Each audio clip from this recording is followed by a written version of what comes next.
when there is so much madness, when people are focusing on Epstein, are focusing on the Charlie Kirk assassination, are talking about the undue influence of the Israeli lobby in the United States and how they own all of our congressmen, the Zionist position is indefensible. Uh-oh, we can't defend it. Everybody's making us want to have this national debate over Zionism.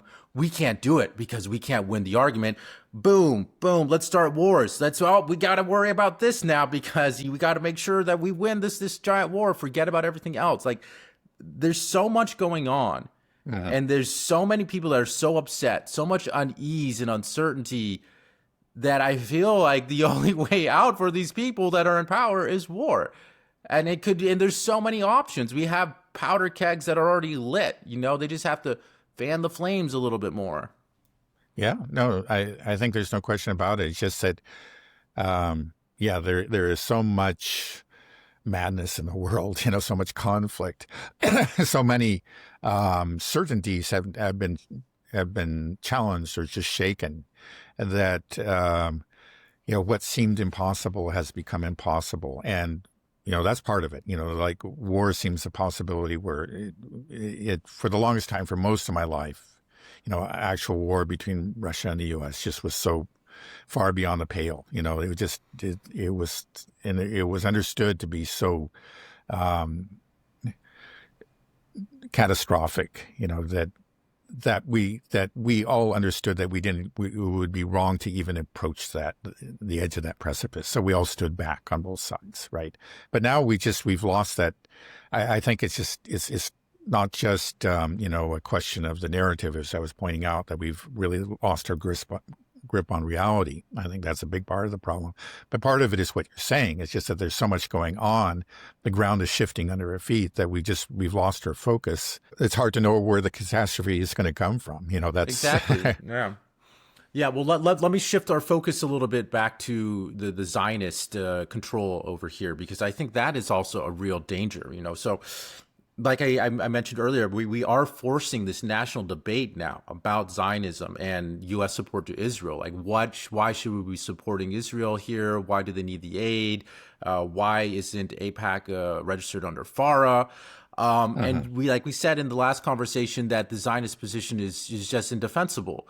But I feel like there has to be some argument that they make, right? How is it possible to have something that's completely meritless? Can't stand on its own two legs at all, but it's been such a foundational pillar of modern America. It defines so much of America. It's embedded into our culture, into our fabric, this Zionism. And you're telling me that there's no argument that they can make? There has to be something, because this national debate is getting forced. We want to see it. People are saying like, okay, right. Ben Shapiro, then debate Nick Fuentes, interview him yourself. You hate Tucker so much, do it, interview it. Let's hear it. Let me hear why we have to do this. There has to be, they have to have some type of argument. I don't think they'll win. I don't think it'll win, I'm but sure they have some type of argument, but it's a very, very weak argument, and it's overwhelmed by the evidence on the other side. So they know they'll lose in a national debate. I think they do, right. And what they've relied on, for so many of these years is this, you can say, this fear of being called an anti-Semite. That has become like the electric third rail. It has destroyed many careers where people become accused of that because they do stray from the political plantation, let's say. They switch metaphors. They touch the electric third rail, and then they're just out. They're gone. Their careers are over, or they're relegated to the fringe, and they're out of the national conversation. And that's worked for such a long time. I think part of the problem, first of all, it's just like they really don't have much of an argument. It clearly has not been good for America, this relationship that we have with Israel. I'm just wondering. I'll just very quickly just add that for all these decades, they have not had to argue, and they have been able to shut things down before the argument occurs. And, they've been this label of anti-Semitism has been extremely effective. And so they just come to rely on that. And then even if they did have some kind of argument, I think it's a very limited and weak argument. But their ability to even make that argument has atrophied because they haven't had to make it. So you see these meltdowns. It's just like he's a Nazi, and it's just like, okay, we just have to scream louder that he's an anti-Semite, and then the whole thing will go away. They haven't they have neither, they don't have the arguments, but they don't even have the um, they have actually even just lost the ability to make the argument because it just hasn't been necessary for such a long time, and now they're in a real fix. I just find it just what's so crazy about this story is just how is it possible that we've never been able to have this argument for so long? Like that they were able to shut it down, that you were able to make something that has been so foundational, like I said, to modern America. The America that I know, that I grew up in, Zionism has just been completely part of American culture and society, and it was just a statement of fact. And then you're telling me it's based on nothing? Like, how did that happen? How did it just like... Right. Yeah.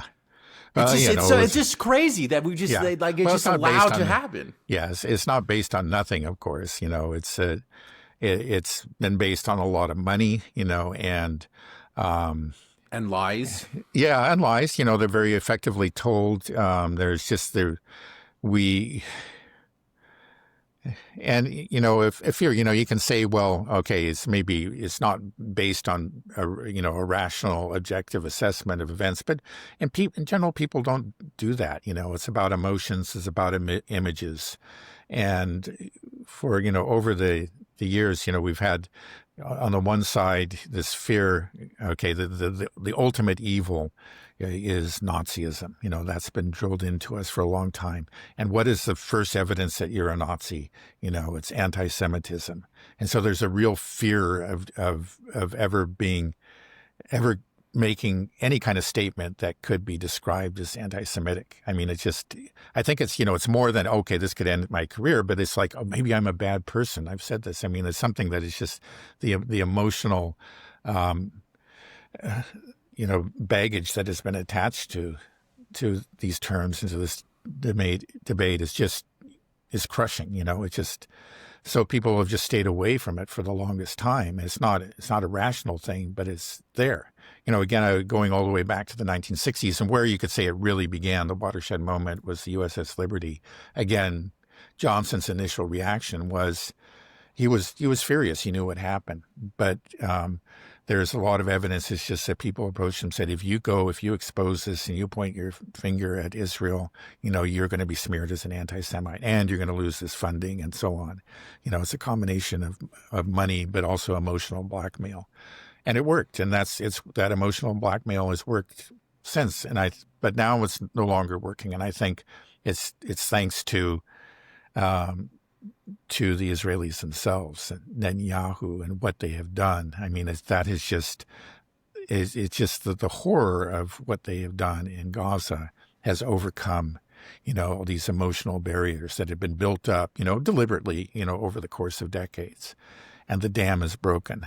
And now we're seeing, light is finally is shining on these issues that had been kept carefully in the dark for all this time.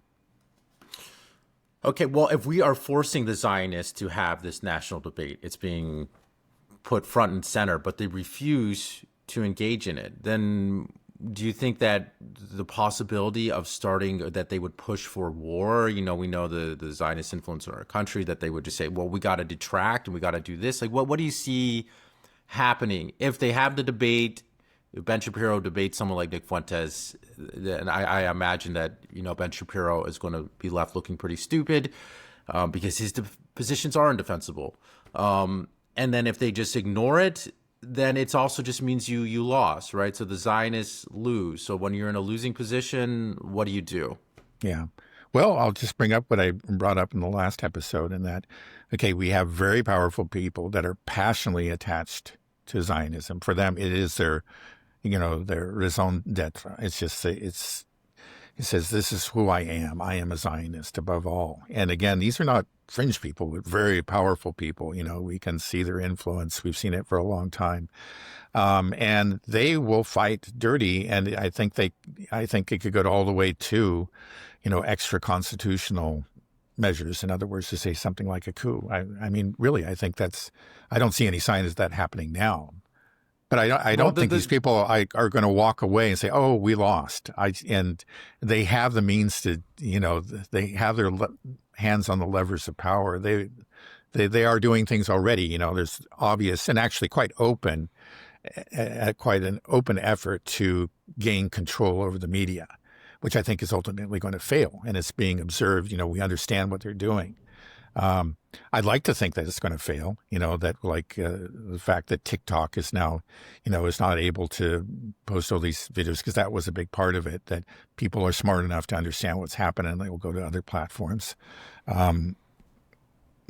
Again, it's just a completely different media and technological environment. And I don't think they're going to be able to exert the control they have in the past, that they are bound to fail. But, when it comes to when they're really facing failure and they say our efforts have failed, Israel is, the Zionist project is in danger. It may, I just don't see these people walking away and saying, okay, well, we lost, we'll have to do something else. I think we've talked about the Samson option for Israel, which is the nuclear option, that we understand is there, that they if they're going to fall in lose a war, before they lose a war, they're going to send these nuclear missiles to European capitals. And, is it really European capitals? That's what the Samson option is, that they will blow up London, Moscow, Paris, Berlin, Rome? Even the Vatican is supposed to be right. Really? I mean, that's what's rumored. The thing is, they're never going to come out and say that officially, but that's what's rumored, and I think that's what's believed. And of course, this is always true of nuclear capabilities. It's about deterrence above all. You let people know that you have this. You let them know that this is your intent, and the hope is that will keep them in line. They won't let you lose the war, and that may succeed. I think it's true. So anyway, they do have the Samson option, in military terms and nuclear terms, but they may also have a Samson option in, because they understand that even if they are successful on the battlefields in the Middle East, if they lose the information war, the Eighth Front, as Netanyahu calls it, if that collapses, the Eighth Front collapses, then they are, they cannot actually maintain their hold on a territory in the Middle East because they are so utterly dependent. Their military power is dependent on U.S. support. And if they lose that U.S. support, then it's curtains for them. So they may have a Samson option for the U.S., or I don't know that they cooked one up yet, but as they approach it, they may think about it, something desperate to maintain their hold on the U.S. And I don't, they can be very imaginative. And Mossad has proved itself to be very, very imaginative. Who knows what they have in store for us? It's so crazy. It's so terrifying. And there's no solution to this conflict either. Right. I hope they fail, and I hope that the Samson option, it never takes place, but it is a really, you just don't see a good ending really to either of these wars. You can see some less bad endings, maybe will fall short of catastrophe or the ultimate catastrophe, but it seems like no matter what, it's going to be some kind of catastrophe. Right. I mean, the good ending I figured would be as the truth comes out and more people are noticing this parasitic relationship that Israel has with the United States, that that would end it, and then Israel would have to go back to being, well, it never was, but would have to just live within its means. It would have to go back to its borders. It can't forever expand. It can't be carrying out all these conflicts. So it would have to learn how to make peace with its neighbors, or it would just have to disband. But it's just not possible, right? So yeah. Well, I'm not going to say it's absolutely impossible, but it just looks like there are a lot of barriers to that. Again, it's just like we talk about, both those zealous supporters of Israel are very powerful within our own country, but then the fanatics that increasingly control Israel, it's just hard to see them. You just say oh, okay, yeah, we're going to have to pull back. Netanyahu still is like he's halfway realistic. He's become increasingly closely allied to the fanatics, and I think he does on one level really believe in them, but he shows an ability to be flexible when he has to. But the trend within Israel is towards this increasing fanaticism that is extremely reckless and doesn't seem to be capable of any kind of flexibility. So it is worrying. Maybe I'd like to believe this, that when it becomes clear to them, to the Israelis, because there are reasonable, sensible Israelis. I read the articles that they write in Haaretz. They may be a small minority, but there's something. Maybe they could be empowered by a decline in U.S. support, because I think part of the problem is that U.S. has always axiomatically supported Israel, unconditionally supported Israel, and that has strengthened the most extreme factions to the point where they just feel like they're completely invincible. And then if they lose that sense of invincibility, well, that's dangerous. You don't know where they're going to go. They're going to maybe tear down, Al-Aqsa and build a third temple or something. And but you would just hope that could empower the reasonable people in Israel, and that eventually, I don't see it happening right away. It's just actually, when I talk about it, it doesn't seem very possible. But you hope against hope.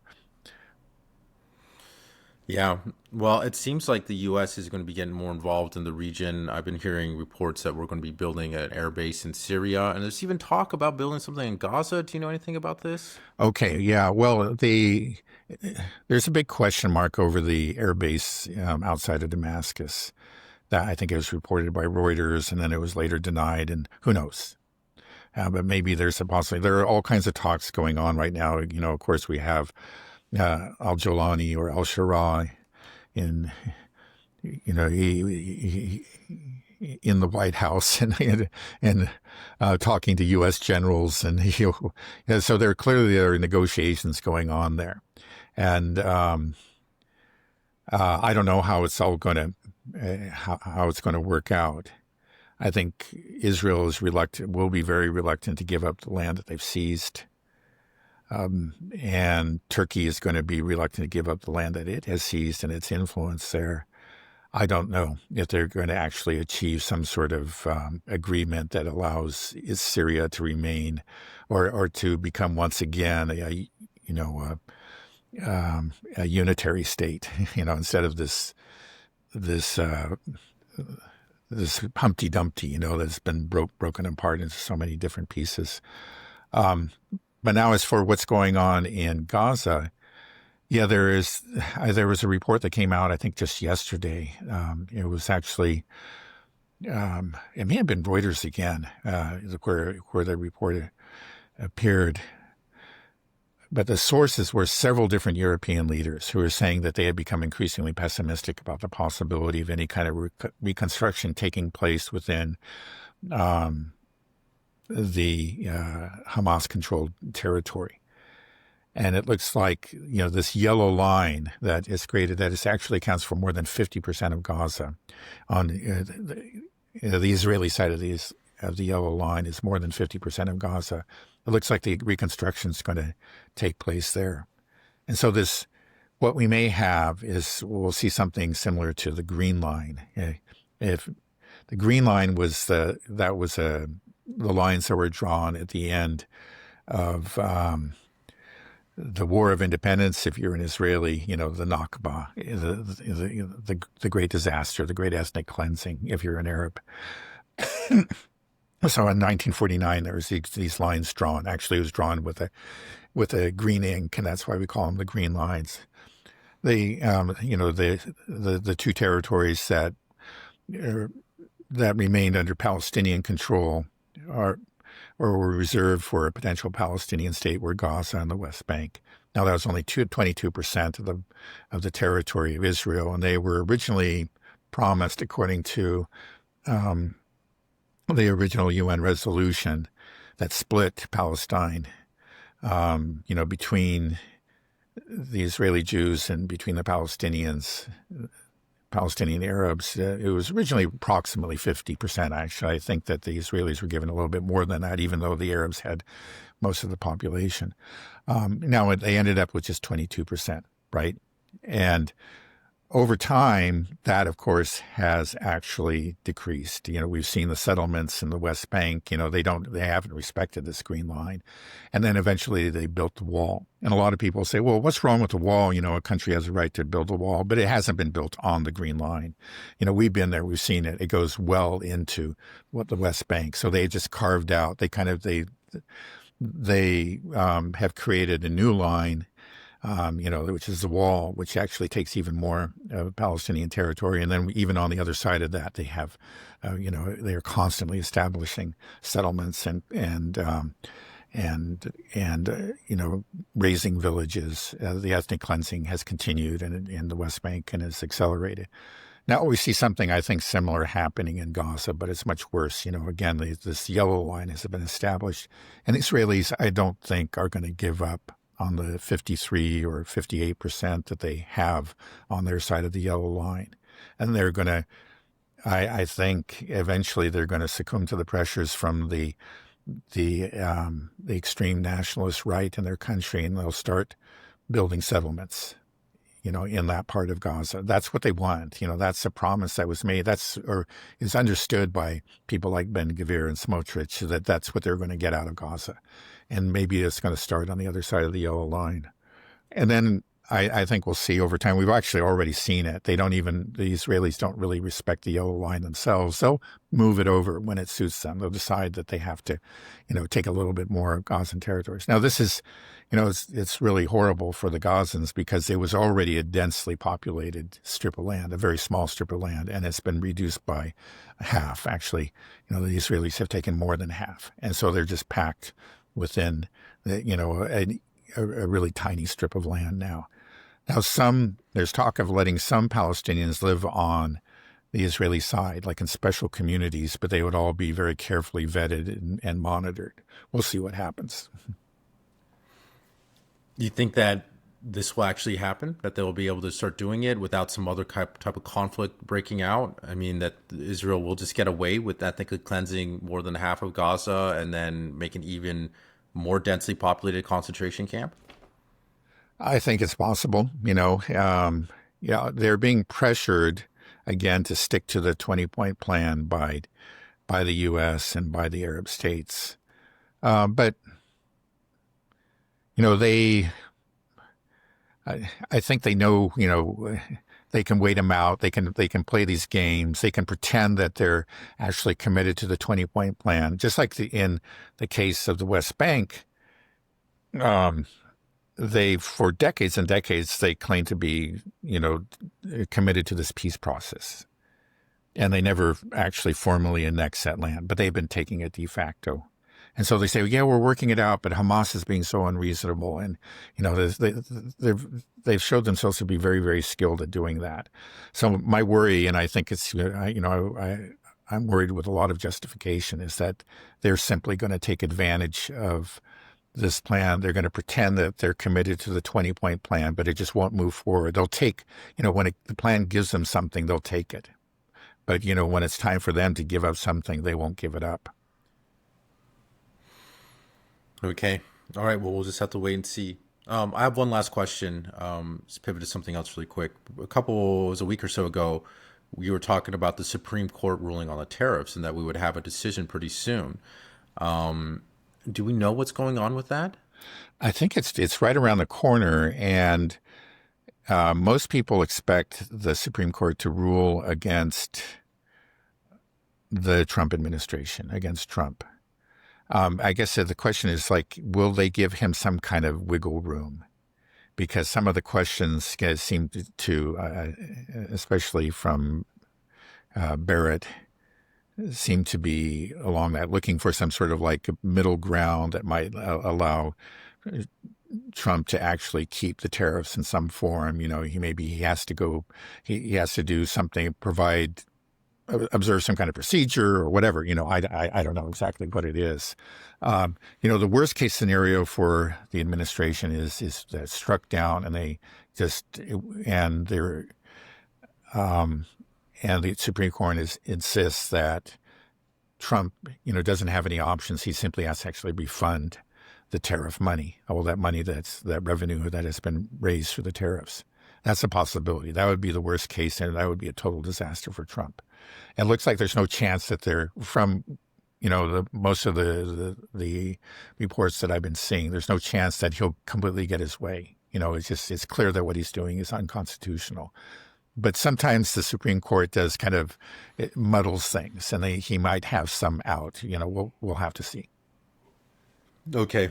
Yeah, I was just thinking, could this potentially sink his presidency and maybe cause a financial collapse or something, and then that gets us out of all this mess. That's kind of what I'm hoping for as the best case scenario, is just some maybe kind of economic meltdown before we start launching bombs and but then it also got to lead to bombs. There's just no good answers out there, Dad. It's really frustrating. Every time we have these conversations, it's just it's just all doom and gloom. What's the? That was scary. I don't think it's all doom and gloom. The rise of the multipolar world is a good thing. It's just that the old unipolar world is not going to go down, without a fight of some kind, without flailing out. And we just hope that won't take